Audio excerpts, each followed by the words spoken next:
নমস্কার বন্ধুরা, আমি Anima Anis cooks and creation পেজে সকলকে স্বাগত। আজ আমি পনিরের একটি রেসিপি তৈরি করে দেখাবো। এর জন্য আমি পনিরগুলো এভাবে স্লাইস করে নিয়েছি আর ময়দা মেখে নেব। এখানে আমি ময়দা দিয়ে করবো, এটা পাঁপড় দিয়েও করা যায়। আমি তার বদলে এভাবে ময়দা মেখে তাতে চিলি ফ্লেক্স নুন দিয়ে একটা ডো তৈরি করে নিয়েছি। আর এদিকে পনিরগুলো চিলি ফ্লেক্স, ভাজা মশলা, সামান্য নুন দিয়ে একটু মেখে রাখবো, যাতে মশলাটা গায়ে ভালো করে লেগে যায়। এভাবে আমি মেখে নিলাম। আর এবার ময়দার ডো থেকে আমি ছোট ছোট লুচির মতো করে পাতলা করে বেলে নেব। আর একটা করে পনিরের স্লাইস এভাবে দিয়ে প্রথমে দুদিক একটু মুড়ে দেব। লম্বালম্বি দিকটা আগে মুড়ে নেব, এভাবে। তারপর আড়াআড়িভাবে এভাবে কভার করে নেব। সামান্য একটু জল লাগিয়ে নেব যাতে খুলে না যায়। এই জল দিলে আর খুলে যাবে না, একটু সামান্য জল দিয়ে এভাবে মুড়ে নিতে হবে। এভাবে আমি তৈরি করে নিলাম।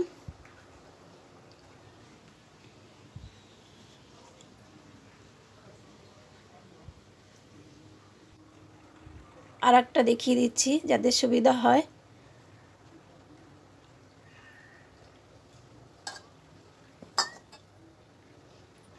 সামান্য এভাবে জল দিয়ে তারপর এটা মুড়তে হবে, এতে খুলে যাওয়ার ভয় থাকে না। ভীষণ খেতে ভালো লাগে এটা। আমরা তো পনির কত রকম করে খাই, এটা করেও দেখা যেতে পারে, ভীষণ ভালো লাগবে। আর বাচ্চারা খেয়েও খুব মজা পাবে, কারণ ওরা নতুন নতুন যে কোনো জিনিস একটু পছন্দ করে, একঘেয়েমি ওদের ভালো লাগে না। তারপরে এভাবে সব আমি ভেজে নেব, একটু ডুবো তেলে ভাজবো যাতে ভেতরটাও ভালো করে ভাজা হয়ে যায়। এভাবে ভেজে নিয়েছি, এটা এমনিও খাওয়া যায়। এর আগে একদিন আমি দেখিয়েছিলাম ভাজা। একটা চাটনি বানিয়ে বা সস দিয়ে এভাবে পরিবেশন করে দিলে বাড়ির সবাই খেয়ে খুব খুশি হবে। ভীষণ ভালো একটি রেসিপি। এদিকে ওই কড়াইয়েই আমি দুটো শুকনো লঙ্কা আর কসুরি মেথি আর কিছু মশলা, লঙ্কা, জিরে, ধনিয়া আর কেটে রাখা এরকম ক্যাপসিকাম আর টমেটো দিয়ে তার সঙ্গে 2-3 চামচ টক দই ফেটিয়ে এভাবে একটা মশলার কষিয়ে নেব। তাতে সামান্য নুন দেব স্বাদ মতো, আর দেব কাজু কিশমিশ। এভাবে দিয়ে মশলাটা কষে এলে তারপর অল্প গরম জল দেব। পনিরের এটা একটু মাখো হবে, এভাবে একটু জল দিয়ে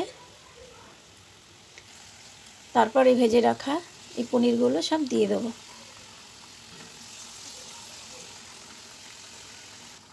পনিরগুলো সব দিয়ে দিলাম।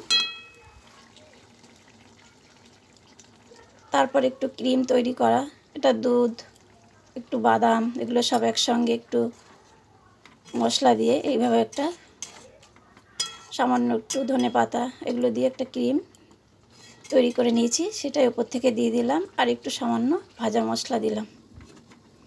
এখানে অনেকে ঘি দিতে পারেন আর নাও দিতে পারেন। তারপর একটু ঢাকা দিয়েই নামিয়ে নিলাম। ঢাকা দিলাম এই কারণে যাতে মশলাটার মধ্যে ঢুকে যায়, খেতে ভালো লাগবে। আর সামান্য ক্রিম দিয়ে এভাবে সাজিয়ে নিলাম।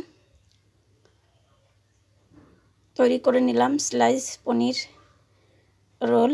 ধন্যবাদ সবাইকে, ভালো থাকবেন।